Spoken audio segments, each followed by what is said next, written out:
I good? Am I good? Kurt, am I okay? I'm standing right in front of you. Thank you. All right, well, thanks. I want to thank G for inviting me out here. I'm all the way out from Southern California, Tom, by the way. Thanks. Thanks for that. That was a nice intro. Thank you very much. Really appreciate that. You know, G called me last summer and he says, hey, do you want to do the keynote for this event? And I said, well, I've never done a keynote before, but I'll do it. Then I had to start thinking about what am I going to talk about?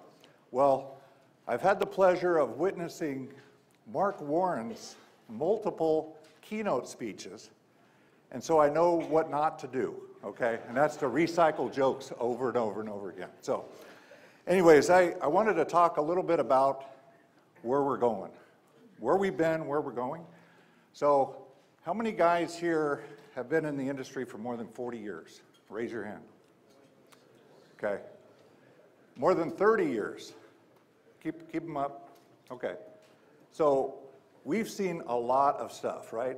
I've only been in the industry for about 35 years, and we've gone through, you know, quite a bit of transition. We had no service information. We had all kinds of ambiguous, you know, how does stuff work? But if we look back in 1981, does this have a laser? Yeah. 1981, General Motors, on their highest line computer-controlled car, which is probably an 81 Citation, had 56,000 lines of code, okay? And that's what I've got in this y-axis here.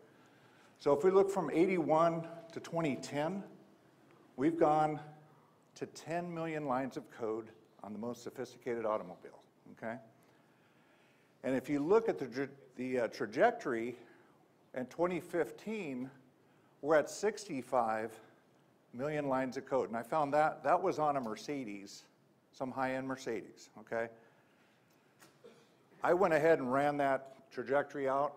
It may not be totally accurate, but after I ran this out, I did some additional research just last week, and I found out in 2016, last year at CES, which is the Consumer Electronics Show in Las Vegas, Ford Motor Company pushed out an announcement that their F-150 had 100 million lines of code.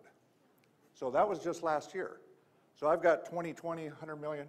Anyways, I'm just trying to illustrate the complexity that the automobile is bringing. And you can see this curve has gone way up. We've come a long way, but now what's happening? These vehicles, as they start to move through the pipeline, you know that they're going to be very, very challenging. And you guys are here to get educated. What's happening with the rest of the industry? That's what I want to talk about here. So what are we going to need for the future, right? Well, we got a room full of them here. We've got technicians, right? We're also going to need to have tools.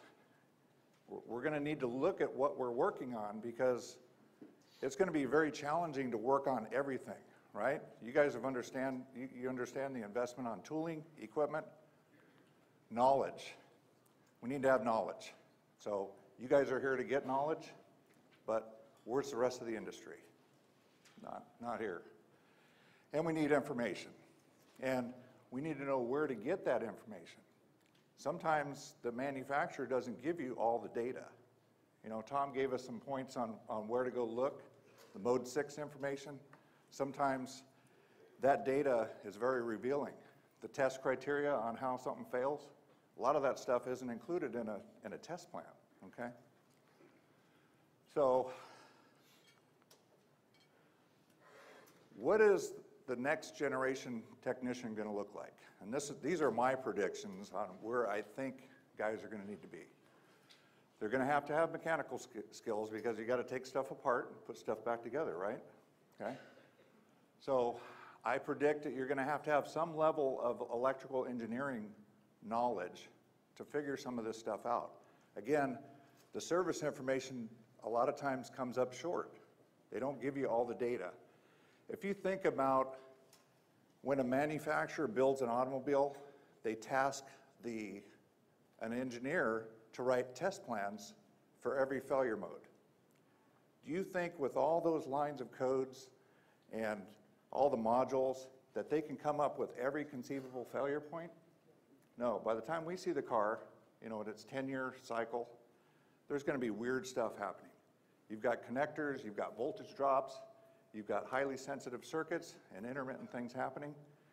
Test plan is not going to get you there. It's going to take skill. So you're going to need to figure out what is the manufacturer trying to do to that circuit, what's their objective, and so on. You're also going to need to have some applied mathematics, and basically that just means you're going to need to be able to look at data and validate whether or not that data is real or accurate, okay?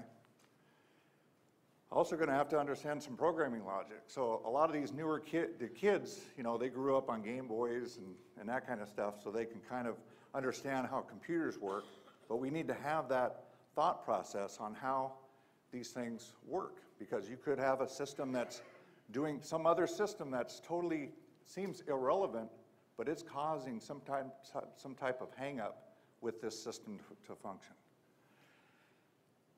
Really, with that entire skill set there, that's going to give the guy the critical thinking skills to analyze what's going on with the automobile.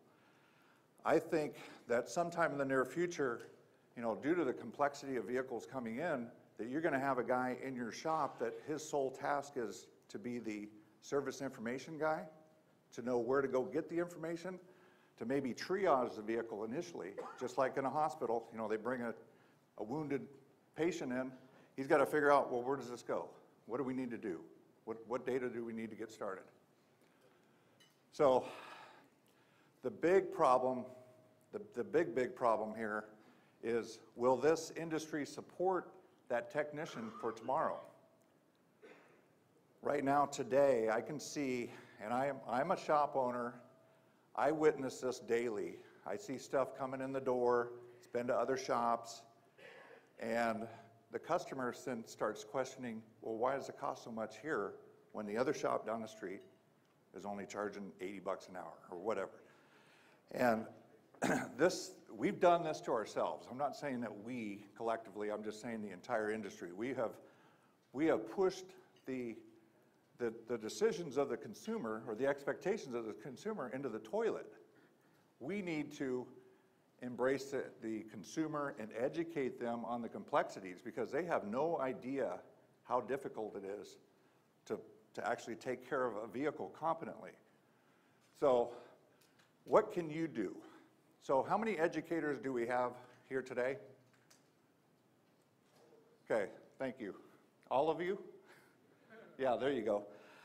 Thank you guys for what you do, because you guys are bringing the new blood in. And what I've observed is I work with a lot of educators through iATN, and I'm seeing a lot of indication that industry is recognizing that these guys are getting a good foundational knowledge base, but then when they step off and they go into the workflow or workshop, there's a big gap.